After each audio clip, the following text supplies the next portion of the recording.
नमस्कार, खबरों की खबर में आपका स्वागत है। पूरी दुनिया में कोरोना के कहर से बड़े बड़े देश, अमेरिका हो, फ्रांस हो, इटली हो, ब्रिटेन हो, जर्मनी हो, स्पेन हो, ये सब त्राहिमाम है, अपने लोगों को बचाने के लिए जद्दोजहद कर रहे हैं। और हिंदुस्तान में ये तबलीगी जमात के लोग लुका छिपी खेल रहे हैं, अपनी जान को तो मुश्किल में डाल ही रहे हैं, पूरे देश को हैरान है सारे लोग भाई ये कर क्या रहे हैं। और अब तक तो बिल्कुल उसको कह सकते हैं कि प्यार से समझाया जा रहा था, लेकिन योगी आदित्यनाथ उत्तर प्रदेश के चीफ मिनिस्टर अब वो एक्शन में आ गए हैं और उन्होंने बहुत कड़े कड़े फैसले लिए हैं और कैसे इनको चुन चुन के बाहर खींच के इनके साथ कार्रवाई करनी है, इसके आदेश दे दिए गए हैं। उसके डिटेलिंग में मैं आऊंगा, लेकिन हिंदुस्तान के लोग बिल्कुल उनको समझ में नहीं आ रहा है ये किस जहनियत से ये सारा कुछ कर रहे हैं। दिल्ली में इतने सारे लोग पकड़े गए, इनको हॉस्पिटल में डाला गया, वहां मालूम चल रहा हॉस्पिटल के अंदर ही तस्वीर आई टाइम्स नाउ के ऊपर, हॉस्पिटल के अंदर ही वो नमाज पढ़ रहे हैं, सोशल डिस्टेंसिंग। अभी भी पता नहीं इनके दिमाग में क्या फतूर घुसा हुआ है। एलएनजेपी हॉस्पिटल में कुछ को रखा गया, मालूम चल रहा है कि वहां वो तमाशा कर रहे हैं, बदतमीजी कर रहे हैं, उद्दंडता कर रहे हैं हर जगह। एलएनजेपी हॉस्पिटल की तरफ से कहा गया कि अस्पताल में भर्ती किए गए तबलीगी जमात के ज्यादातर सदस्य जांच में सहयोग नहीं दे रहे हैं, जांच का विरोध कर रहे हैं, इसके कारण हमारे स्टाफ की सुरक्षा खतरे में पड़ गई है। इसे देखते हुए जिन 3 ब्लॉक में रखा गया है वहां पुलिस बुलानी पड़ी है। अब ये देखिए 400 से ज्यादा ये जमात, ये निजामुद्दीन में जो पकड़े गए मौलवी मौलाना, 400 से ज्यादा लोगों की का टेस्ट जो है पॉजिटिव आ गया है, अभी और इसकी संख्या बढ़ने वाली है। उसके बावजूद ये लोग वहां पे उद्दंडता कर रहे हैं, ये समझ में नहीं आ रहा। अब ये देखिए, इनको बेसिकली इन लोगों के ब्रेन वॉश इन लोगों को कर दिया गया है। ठीक वैसा ही लगातार कैपिटल टीवी में इस बात को हम लोग कहते आ रहे थे कि ये पता नहीं कि दिमाग इन लोगों का कहां चला गया है। सीएए के दौरान जब ये कहा जा रहा था कि किसी की नागरिकता नहीं जाएगी, लेकिन नहीं, डिटेंशन कैंप में भेजा जा रहा है, दिमाग में इन्होंने बिठा लिया। अब देखिए जब मौलाना साद था, जो ऑडियो टेप निकला है, जो इन लोगों को समझाया जा रहा था, जो बता रहे थे कि भाई मस्जिद में जो मरने से इससे ज्यादा बेहतर कोई चीज नहीं हो सकता, खुद मस्जिद छोड़ के भाग गया, पता नहीं कहां छुप के बैठा हुआ है। आज उसका एक टेप आया है, वो कह रहा है कि मैंने अपने आप को हिफाजत में रख लिया है और अब जब मसला गड़बड़ हो गया है, पोल खुल गई है, तो इनको लग रहा है कि अब ये अपील कर रहे हैं कि जो सरकार है, सारा कुछ जो है, जो इंतजाम किया जा रहा है उसके साथ कोऑपरेट करें। क्यों? ये काम आप मार्च के पहले वीक में नहीं कह सकते थे? तो उस समय तो वो भाषण दे रहे थे कि ये कोरोना वोरोना कुछ है नहीं, ये मुसलमानों को मुसलमानों से दूर रखने के लिए, मस्जिदों से दूर रखने के लिए, ईमान से दूर रखने के लिए ये कोई प्रोपेगेंडा चल रहा है। अब देखिए, कुल मिलाकर के सरकार ने अब तक 9000 लोगों को ट्रेस किया है। ये छिप रहे हैं, ये सरकार के सामने नहीं आना चाह रहे। 1300 विदेशी भी हैं, उनको छुपा छुपा करके मस्जिदों के अंदर रखा जा रहा है। क्यों रखा जा रहा है? चलो भाई, एक बात मैं कहता हूं कि चलो एक मिस्टेक हो गया, लोग वहां पे कोई प्रोग्राम था, इतने सारे लोग आ गए, उसमें कुछ विदेशी आ गए, उनके जरिए कोरोना आ गया, यहां तक भी ठीक है। साद ने मिसगाइड कर दिया इन लोगों को, यह भी ठीक है, क्योंकि जो मौलाना साद है वो उसको तो बकायदा उसको तो जेल के अंदर होना चाहिए, वो भी ठीक है। लेकिन जब सब कुछ सामने आ गया है, तब तो जो लोग तबलीग जमात में वहां पे उस निजामुद्दीन आए थे या इन ऐसे लोगों के साथ उठ बैठ कर रहे हैं, उनको तो स्वयं सामने आना चाहिए, अधिकारियों के सामने, हॉस्पिटल के सामने, कि मैं तबलीगी जमात में वहां पे था, मैं उन लोगों के कांटेक्ट में आया हूं, हमारा चेक कीजिए। तो नहीं, ये काम भी नहीं करेंगे, ये छुप रहे हैं, कोने कोने में किस किस मस्जिदों में छुप रहे हैं। और ये ऐसे कोहराम मचा हुआ है। सबसे ज्यादा लोग कहां पकड़े गए हैं? तो यूपी में पकड़े गए हैं, 1100 के आसपास लोगों को इस तरह से पकड़ा गया है, और उसमें से 216 विदेशी हैं। क्यों छुपा के रख रहे हो भाई? आगरा हो, मथुरा हो, मैनपुरी हो, एटा, कासगंज, फिरोजाबाद, गाजियाबाद, पूर्वांचल के अलग अलग इलाकों में हर जगह ये पकड़े जा रहे हैं, ये छिपे हुए हैं। और साथ ही साथ बहुत सारे विदेशी पकड़े जा रहे हैं। तो अब तक जो तबलीगी जमात में जो लोग जो पकड़े गए हैं, तो यूपी की सरकार ने 218 विदेशियों को अब तक चिन्हित किया है कि जो टूरिस्ट वीजा के हिसाब से आए हुए थे, और इनमें से 86 लोगों की पहचान हो गई है। और ये 86 लोग कौन हैं? तो इसमें मलेशिया से हैं, थाईलैंड से हैं, कीनिया से हैं, सूडान से हैं, अफगानिस्तान से हैं, ईरान से हैं, बांग्लादेश से हैं, जिबूती के हैं, और इन लोगों को ट्रैक किया जा रहा है। वो तो ये सारा डाटा यूपी सरकार को और अलग अलग राज्यों की सरकार को ये तबलीगी जमात के यहाँ से जो खाली कराया गया, तो वो सारे डाटा जो है इनके पास मिल गए, फोन नंबर्स मिल गए, एक एक को पकड़ा जा रहा है। लेकिन अभी भी बहुत सारे लोग नदारत हैं।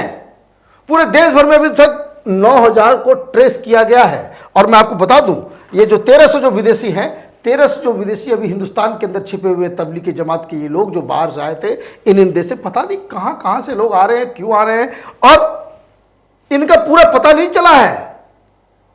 इनका अभी तक पूरा पता नहीं चला है। अभी खबर आई है हरियाणा में 200 ये तबलीगी जमात के लोग चोरी छुप के घुस गए। ये इंटेलिजेंस रिपोर्ट है, और बताया जा रहा है कि अब तक जो है तबलीगी जमात से 503 लोग अंदर आ गए हरियाणा के अंदर। अब हरियाणा के सरकार में हड़कंप है। अब पता नहीं कहां कहां जाएंगे, कहां कहां छिपे रहेंगे। मेरा ये कहना है कि चलो जो हो गया सो हो गया। अब तो कम से कम अकल आ जानी चाहिए कि आप पूरे देश को खतरे में इस तरह से नहीं डाल सकते। हॉस्पिटल में है तो वहां तमाशा, बाहर है तो छुप रहे हैं। इनको तो स्वयं सामने आना चाहिए और स्वयं यह बताना चाहिए कि वो तबलीगी जमात में थे या ऐसे लोगों के कांटेक्ट में आए हैं जो उस मरकज में का हिस्सा थे, ताकि उनकी टेस्टिंग हो जाए, एक सर्टिफिकेट ले लें, वो भी सुरक्षित हो जाएंगे और बाकी लोग अपने परिवार वालों को भी सुरक्षित कर देंगे। लेकिन नहीं, अजीबोगरीब ये जिद जो है, और इसलिए ये जो कहते हैं कि बहुत जो प्यार से काम लेने का जो तरीका जो है वो अब ज्यादा काम नहीं आने वाला है। प्रधानमंत्री अपील कर रहे हैं कि सब धर्मों के सब लोगों को अपील करना चाहिए। ये ऐसे अपील में कैसे क्या होगा? बताया जा रहा है रिपोर्ट कि हॉस्पिटल में ये जो मेडिकल स्टाफ है जो काम करने आ रहे हैं उसके ऊपर थूक फेंक दे रहे हैं कि तुमको कोरोना हो जाए। ये तरीका है। और इसलिए मैं आपको बता दूं कि जो लोग अभी फिलीपींस में, आज की खबर है कि फिलीपींस में वहां के राष्ट्रपति ने कहा है कि जो भी ये जो सोशल डिस्टेंसिंग की जो कानून वहां लगाया गया है, अगर उसका कोई उल्लंघन करता नजर आए सीधे गोली मार दो। हिंदुस्तान में ये पॉसिबल नहीं है, लेकिन मैं ये इसलिए बता रहा हूं कि स्थिति इतनी खराब है, लोगों को अपने जान का डर लगा हुआ है। पता नहीं, अब मुंबई में आ गया तो तबलीगी जमात का एक शख्स वहां पे धारावी में चला गया, पता नहीं किससे किससे मिला होगा, कहां कहां उसने फैलाया होगा। अगर कोई अकलमंद आदमी होता जब ये तबलीगी जमात में, वो खुद कहता कि भाई आप बम्बई जा रहे हो, कहीं जा रहे हो, आप पहले जाकर के हॉस्पिटल जाओ, आप ये बताओ कि भाई तबलीगी जमात में हमने अटेंड किया था, मेरा टेस्ट कर लो। अगर आपके पास, अगर आप कोरोना से ग्रस्त हैं तो आपको क्वारंटाइन कर दिया जाएगा।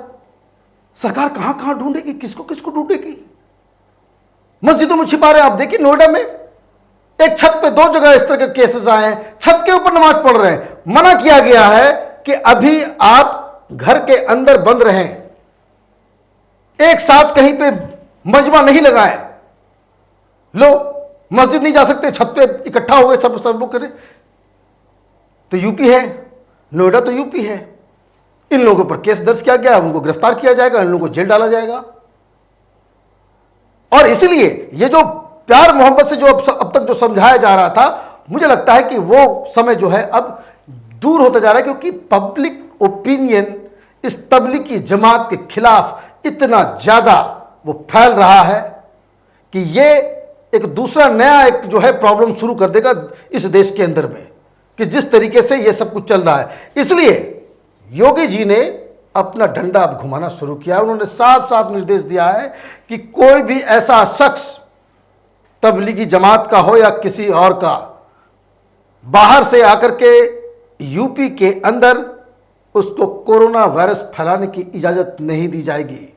कोई आदमी, अब मैं आपको बहुत रिमार्केबल बात बता रहा हूं, और ये सारे लोग जो वीडियो ये तबलीगी जमात के लोग भी देखते हैं, उनके पास भी उनको भेजना जाना चाहिए कि अगर कोई शख्स ये इंफॉर्मेशन, ये सूचना छुपा लेता है कि वो कहीं नहीं गया था, वो तबलीग जमात में नहीं गया था, और पकड़ा जाता है, तो उसके खिलाफ सख्त कार्रवाई की जाएगी। एक तो पब्लिक गैदरिंग के खिलाफ तो बता ही दिया गया है कि कोई भीड़ लगा करके नमाज वगैरह नहीं पढ़ा जाएगा। कहीं कोई मंदिर में, आज नवमी है, रामनवमी है, किसी मंदिर में कहीं लोग नजर आ रहे हैं? हिंदुओं का सबसे बड़ा पर्व है। आज रामलला के अयोध्या में एक बहुत बड़ा कार्यक्रम होना था, सारी चीज कैंसिल कर दिया गया है। काबा बंद है, जितने भी दुनिया के जो बड़े बड़े मस्जिद हैं उनको बंद कर दिया गया है। अकल इनकी मारी गई है, पता नहीं क्या दिमाग में कौन सा वायरस घुसा दिया गया है, इनको समझ भी नहीं आ रहा है कि आप अपने तो जाओगे ही, अपने परिवार को लेकर जाओगे और मुस्लिम समाज को सबसे पहले लेकर के जाओगे,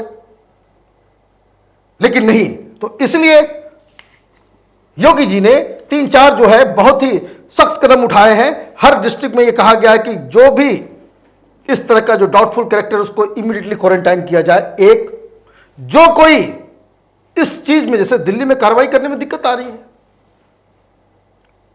जांच नहीं करने दे रहे हैं, सहयोग नहीं कर रहे हैं, तो उसके खिलाफ भी कार्रवाई होगी। और जितने सारे जो विदेशी अब जो पकड़े जा रहे हैं यूपी के अंदर में, ये सूडान, तो इंडोनेशिया, तो मलेशिया, किर्गिस्तान, ईरान, अफगानिस्तान, कहां कहां से ये जो जमाती लोग जो पहुंचे हैं, इनके सारे जो वीजा और इनके पासपोर्ट को जब्त किया जा रहा है। और पहले इनका हिसाब होगा कि आपने वो जो तो टूरिस्ट वीजा पे आए थे, उन्होंने कानून तोड़ा है। इनको दिल्ली से बाहर जाने ये दुनिया के किसी देश में ऐसा हो ही नहीं सकता है। हिंदुस्तान को इन लोगों ने धर्मशाला बना रखा है कि आप किसी दूसरे देश में चले जाएं, वहां पे आप जाएं टूरिस्ट वीजा के लिए, कि हम टूरिज्म करने के लिए आ रहे हैं और आप यहां पे धर्म का प्रचार कर रहे हैं। मस्जिद में घुस करके, छिप करके, वो कौन सा टूरिज्म हो रहा है? तो ये इलीगल काम हो रहा है। और ये सारे लोग जो पकड़े जाएंगे, 800 लोगों के ऊपर कार्रवाई हो चुकी है। बाकी ये सारे लोग, जितने लोग ये जो विदेश से आए हैं, इनके पासपोर्ट को तो जब्त भी किया जाएगा और आइंदे से इन्हें हिंदुस्तान के सरहद के अंदर घुसने की इजाजत नहीं दी जाएगी। कोरोना के खिलाफ जो लड़ रहे हैं हम लोग, एक बहुत ही क्रूशियल फेज में आ चुके हैं। 2 महा मिस्टेक हो चुका है। एक तो केजरीवाल के अफवाह की वजह से वो जो बवाल मचा आनंद विहार में, और दूसरा ये मौलवी साहब की जिद की वजह से मुसलमानों को जो बदनाम करने का जो पूरा जो षड्यंत्र इसने किया है, वो दोनों स्थिति हिंदुस्तान कोरोना के खिलाफ की जो लड़ाई थी उसमें वो पीछे लेकर के चली गई है। और इसलिए आपको भी सचेत रहना होगा। और जहां जहां इस तरह के लोग, संदिग्ध लोग नजर आते हैं, तो आप पुलिस को कंप्लेंट कीजिए, अथॉरिटीज के साथ सहयोग बना के रखिए, और फेक न्यूज पे कभी विश्वास मत कीजिए। आप देखते रहिए कैपिटल टीवी। हमारे वीडियोस को लाइक कीजिए, शेयर कीजिए और हमारे चैनल को सब्सक्राइब कीजिए। धन्यवाद।